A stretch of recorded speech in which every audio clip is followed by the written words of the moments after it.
आपली संस्कृती, आपले संस्कार सदा राहू दे आपल्या सोबत।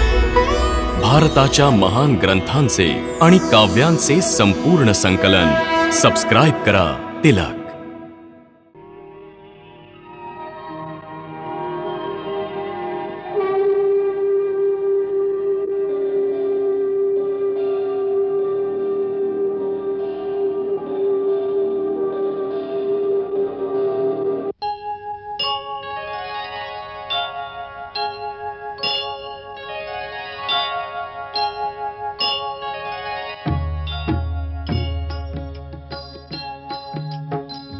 सीताराम चरित अति पावन, मधुर सरस अरु अति मन भावन।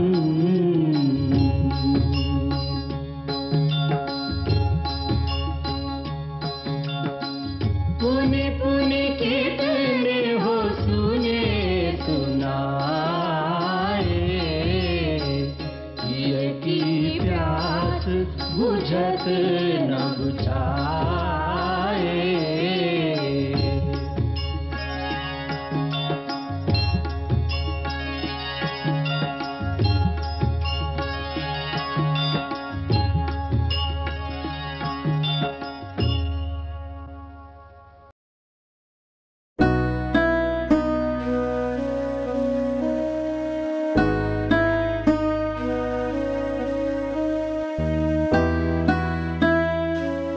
एकानं तर असंही म्हटलं की सीतेने सूर्यकुलाच्या राजसिंहासनाला लज्जित केलं आहे।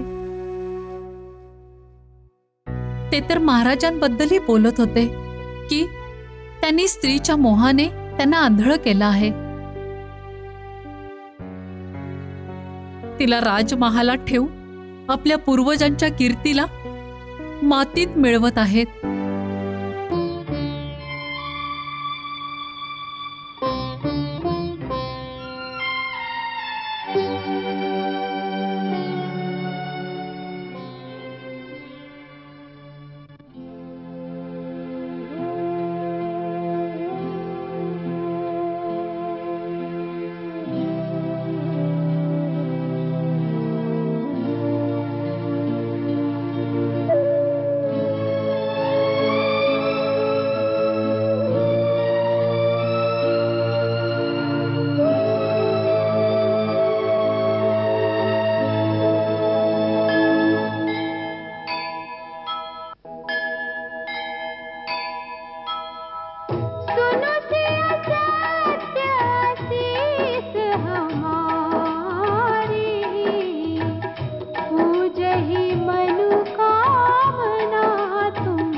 त्या दिवशी त्यांना मिळवण्यासाठी मदत मागायला आले होते, आज त्यागासाठी शक्ती मागायला आले आहे माते।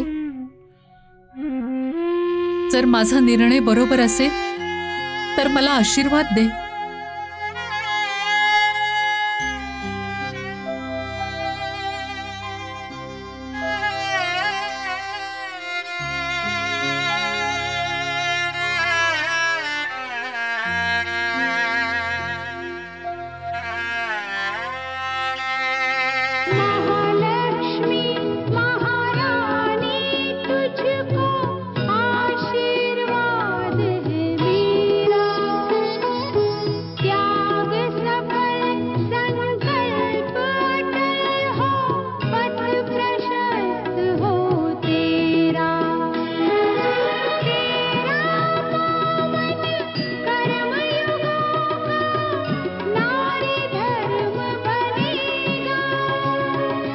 तुझ पर गर्व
2-3 दिवसांपासून तुम्ही खूप चिंतेत दिसत आहात.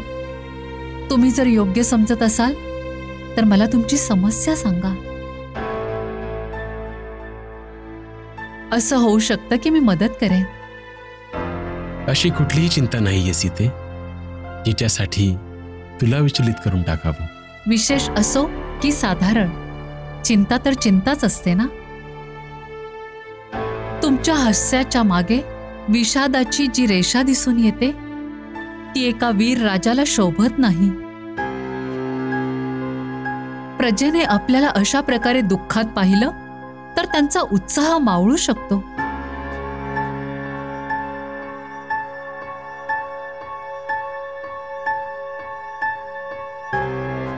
का राजाला कधी कुठलंही दुःख नाही होऊ शकत? राजाला दुःख होऊ शकतं, परंतु त्यानं ते दाखवलं नाही पाहिजे.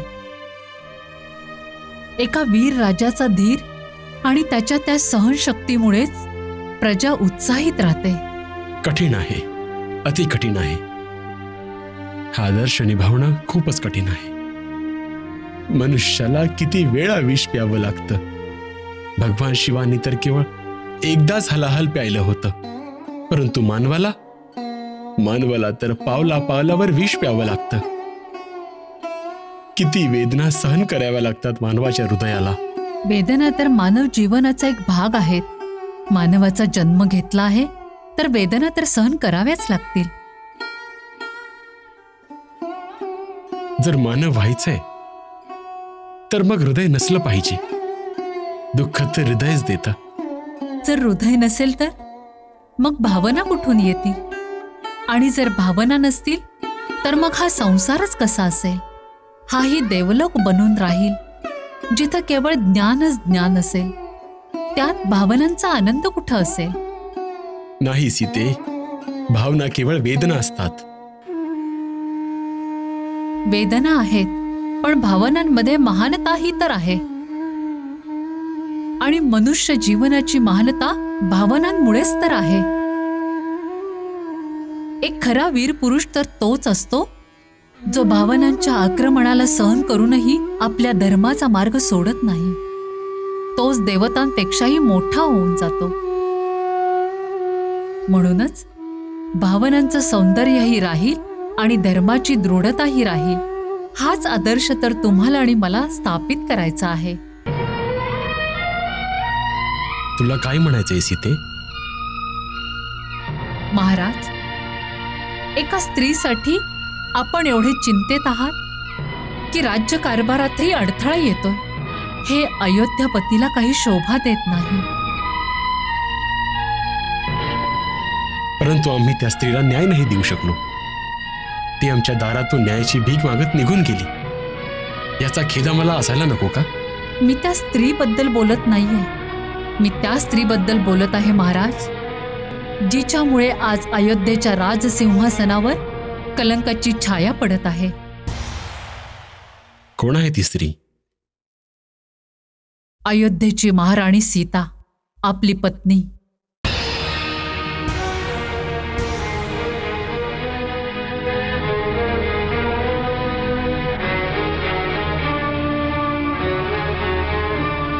मला या गोष्टीचं आश्चर्य वाटतंय की आपल्यासारखा शूर वीर पुरुष इतक्या दिवसात मला इतकीशी गोष्ट सांगण्याचा साहस का नाही करू शकला की प्रजा या सीतेला अपवित्र समजत आहे. कारण ती गोष्ट खोटी होती. ती तुला सांगणं योग्य नव्हती. परंतु ते प्रजेचं मत आहे.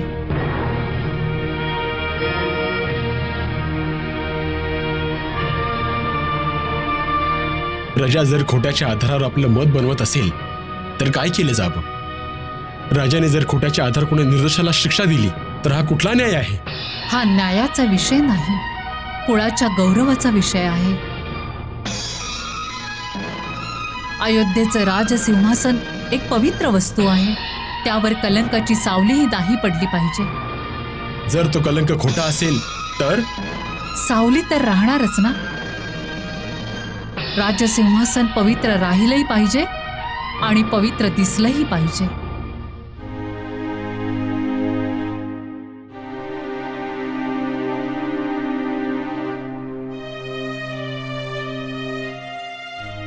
मग त्याला मार्ग काय आहे? माझा त्याग.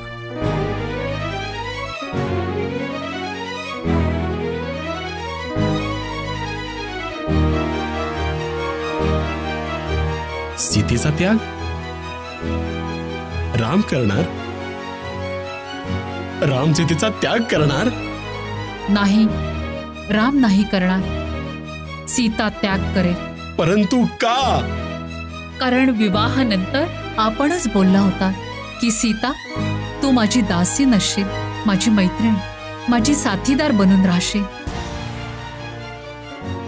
मैत्रीच्या नात्यानं कर्तव्य आहे की जर माझे इथे असणं आपल्याला कलंकित करणार असेल तर मी आपल्या मार्गातून दूर व्हावं.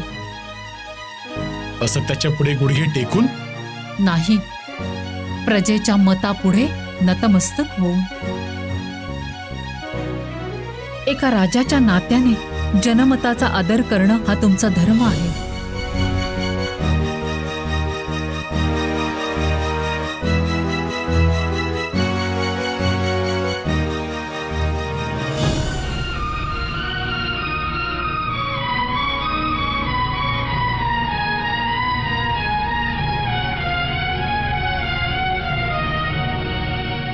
सीते, जर राजाचा हाच धर्म असेल तर मग मी राजा नाहीच राहणार.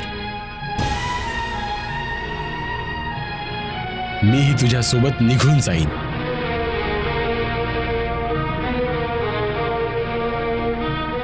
जर असं आपण केलं तर राजाची प्रतिष्ठा आणि रघुकुलाच्या उज्ज्वल कीर्तीला आणखीन आघात पोहोचवाल. मर्यादा पुरुषोत्तम म्हणून घेणारा राम एका स्त्रीच्या मोहात फसून आपल्या कर्तव्य पथावरून हटला. या कलंकातून इतिहास तुम्हाला कधीही मुक्त नाही करणार. सीते, सीते, माझ्यासाठी फक्त राजाचीच कर्तव्य आहेत का? मानवतेच्या नात्याने, पतीच्या नात्याने माझी काहीच कर्तव्य नाहीत का? मी तुला साथ नको का द्यायला? कुठली मानवता, कुठलं नातं महाराज? ज्या दिवशी तुम्ही राजमुकुट घालून राजा होण्याची शपथ घेतली होती त्याच दिवशी तुम्ही साधारण मानव असण्याच्या अधिकारांना तिलांजली दिली होती. राजाचा कोणी नातेवाईक, कोणी संबंधी नसतो. राजाची कोणीही पत्नी नसते. तो सर्वांसाठी एक संन्यासी बनून जातो. त्याचं नातं केवळ प्रजेबरोबरच असतं.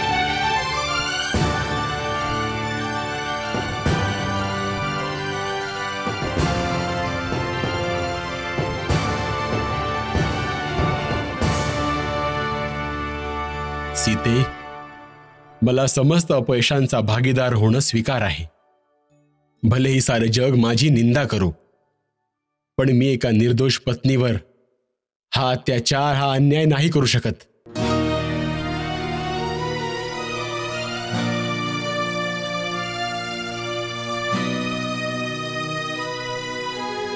तुम्ही राजा असूनही धर्माचा मार्ग सोडू पाहताय.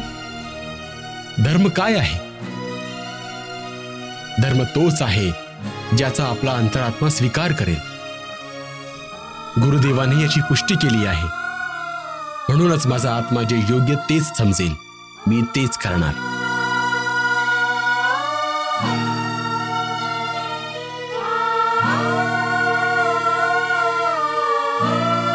मी सारं काही त्यागेन, परंतु सीतेचा त्याग नाही करणार.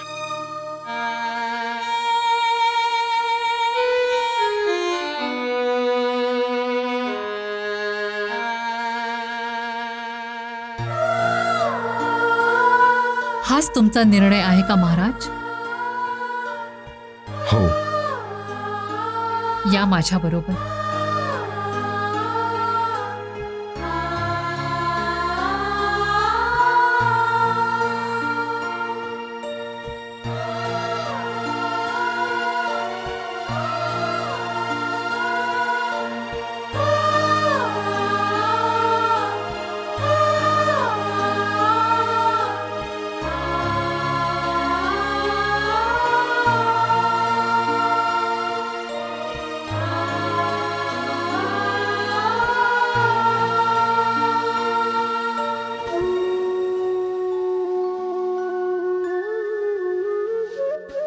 राज्याभिषेकाच्या नंतर आपण या पितरांच्या समोर एक शपथ घेतली होती, जी या दगडांवर, या वातावरणाच्या, हवेच्या कणाकणावर कोरली गेली आहे.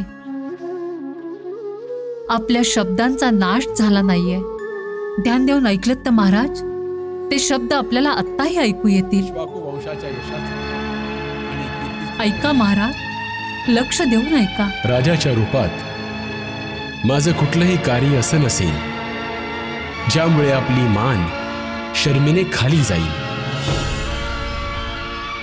धर्म, न्याय आणि बलिदानाचे जे मानदंड आपण स्थापित केले आहेत त्यांची उज्ज्वलता जर कुठल्याही कारणाने मलिन होण्याची शक्यता जरी निर्माण झाली तर मी त्या कारणालाच तात्काळ मिटवून टाकीन. अगदी ते कारण मी स्वतः जरी असलो तरीही.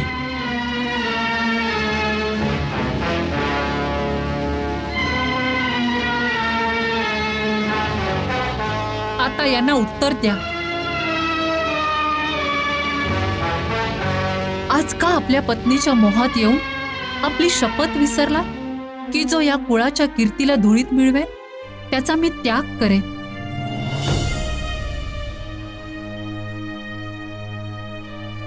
आपलं आपल्या पत्नीवर खूप प्रेम आहे, तर मग महाराज हरिश्चंद्रांचं आपली पत्नी आणि पुत्र रोहित यांच्यावर प्रेम नव्हतं?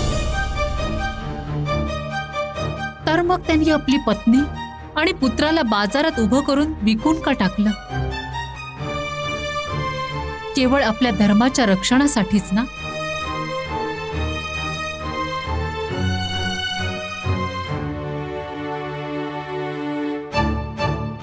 का महाराज शिवानी आपल्याला शरण आलेल्या एका कबुतरासाठी आपल्या शरीराचं मांस देऊन टाकलं?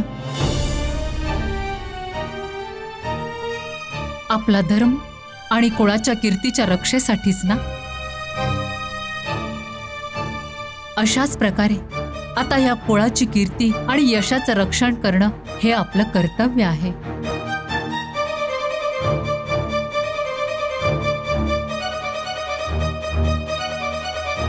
काय आपलं वैयक्तिक सुख या महापुरुषांच्या कीर्तीपेक्षा अधिक मौल्यवान आहे? स्वामी, मीही या कुळाची सून आहे. या कुळाच्या गौरवाचं रक्षण करणं हे माझेही तितकंच उत्तरदायित्व आहे जितकं आपलं.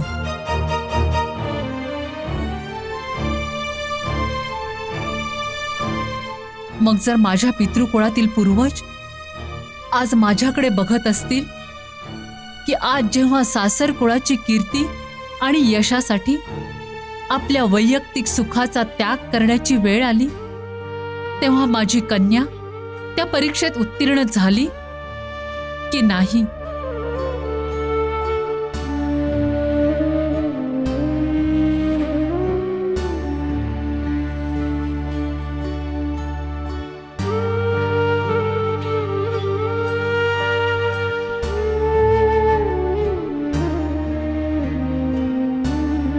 हे रघुवंशाच्या महान आत्म्यांनो, मी या राज्याची सून आणि मिथिला नरेश राजा जनकाची कन्या सीता, आपले महान पती, आपले भगवंत श्रीराम यांच्या चरणाची शपथ घेऊन वचन देते की आज नंतर माझी सावली देखील आपल्या पवित्र राजकुळावर पडणार नाही. मी आपल्या नावाचाही त्याग करत आहे, म्हणजे हे कलंकित नाव कुणाच्या जिभेवरही येऊ नये. रघुवंशीयांची भावी संतान मी माझ्या गर्भात धारण करून जात आहे आणि हे वचन देते की त्या अपत्याला अशा योग्यतेचे बनवेन की आपल्या नावाला आणि कीर्तीला आणखी उज्ज्वल करेल आणि वीरतेच्या क्षेत्रात आपल्या पूर्वजांच्याही तो पुढे जाईल. माझं जीवन त्या दिवशी सार्थक होईल जेव्हा माझी पवित्रता, माझं सतीत्व आणि माझी एकनिष्ठ पतिभक्ती माझ्या अपत्याच्या वीरतेच्या समोर हीच अयोध्येची प्रजा गुडघे टेकून नतमस्तक होईल. आणि जे कलंक आज आपल्या सुनेवरती लावत आहेत त्यासाठी हातापाया पडून क्षमा मागते. त्यामुळे माझे महान पती आणि आपली कीर्ती पताका तिन्ही लोकांमध्ये सदैव फडकत राहावी. माझे शब्द सत्य होत यासाठी मला आशीर्वाद आणि शक्ती प्रदान करावी.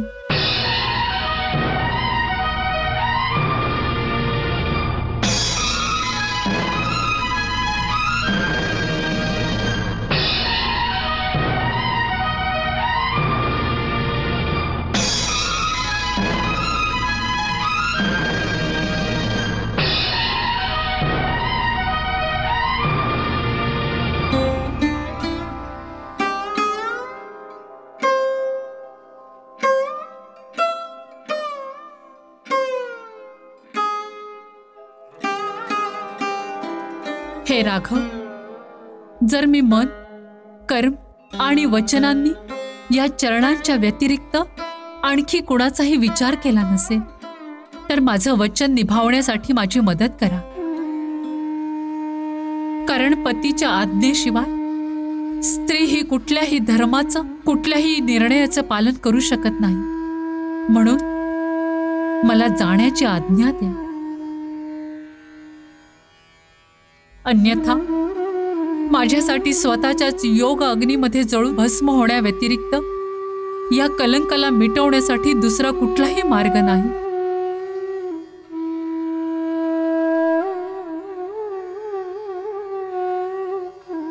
मला जाण्याची आज्ञा द्या प्रभू.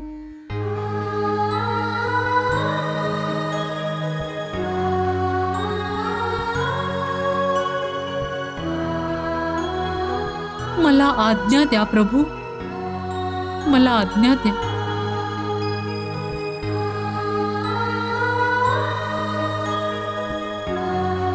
हाच एक मार्ग आहे प्रभू, तुम्ही मला आज्ञा द्या.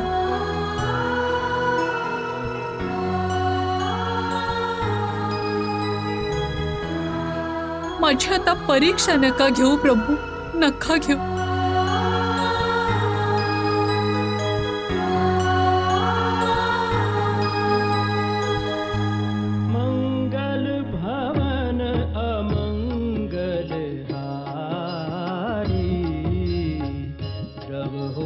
दशरथ अजिर बिहारी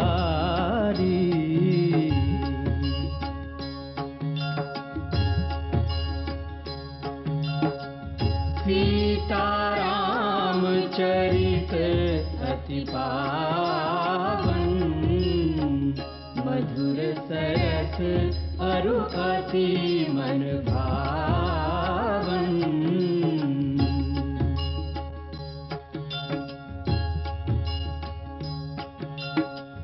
पुनि पुनि कितने हो सुने सुनाए किय की प्यास बुझत न बुझाए